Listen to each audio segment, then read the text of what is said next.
आज के वीडियो के अंदर आप लोगों को बताया जाएगा कि किस प्रकार से श्री राम का अयोध्या में इंतजार हो रहा था। साथ ही भरत जो कि श्री राम के दर्शन के लिए बहुत ही ज्यादा उतावले हो रहे थे। आप लोगों को बता दें कि आज रामायण का युद्ध कांड समाप्त हो जाएगा। तो दोस्तों इस वीडियो को पूरा जरूर देखें। साथ ही अगर चैनल पर नहीं हो तो चैनल को सब्सक्राइब जरूर करें मेरे भाइयों।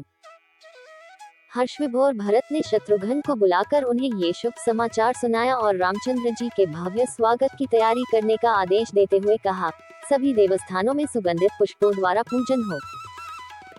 सभी वैतालिक, नृत्यांगनाएं, रानियां, मंत्रीगण, सेनाएं और नगर के प्रमुख जन श्री रामचंद्र जी के दर्शन और स्वागत के लिए नगर के बाहर चलें।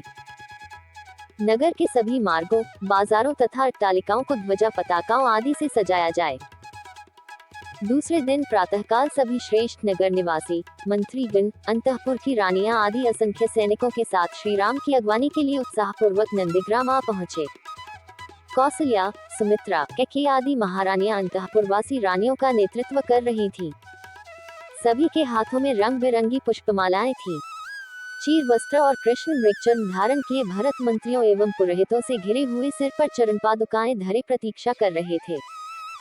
तभी दूर से दिव्य पुष्पक विमान आता दिखाई दिया।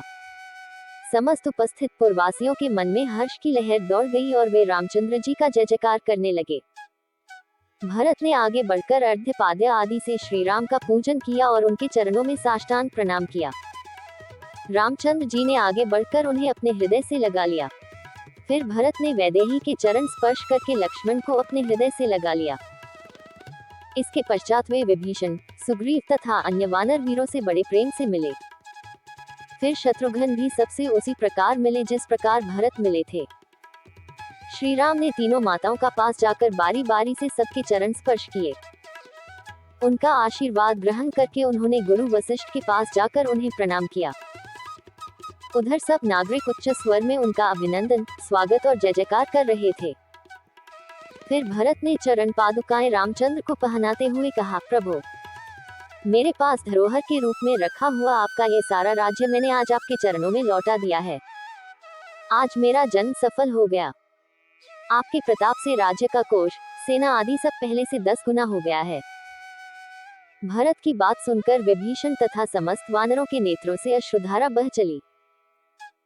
विमान को कुबेर के पास लौट जाने का आदेश देकर रामचंद्र जी गुरुवर वशिष्ठ जी के पास आकर बैठ गए।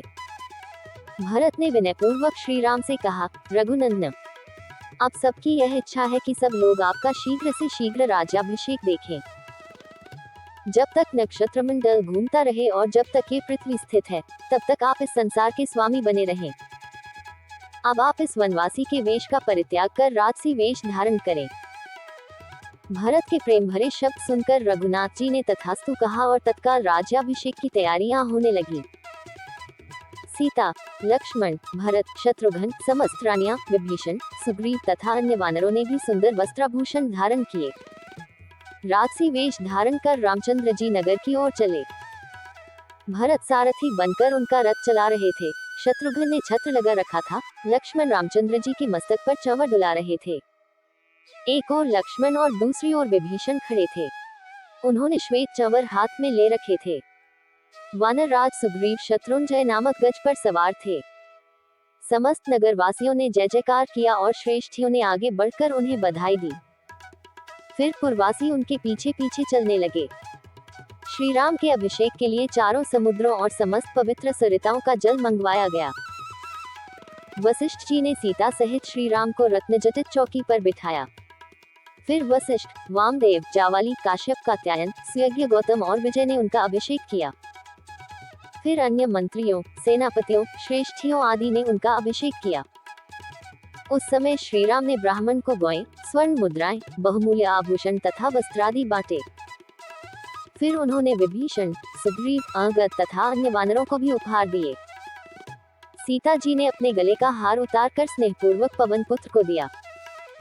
फिर सभी वानरादि विदा होकर अपने अपने स्थानों को चले गए।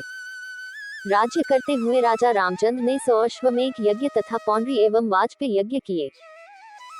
राम राज्य में चोरी, दुराचरण, वैधव्य, बाल मृत्यु आदि की घटनाएं कभी नहीं हुई। सारी प्रजा धर्म में रत रहती थी। इस प्रकार राम ने 11,000 वर्ष तक राज्य किया।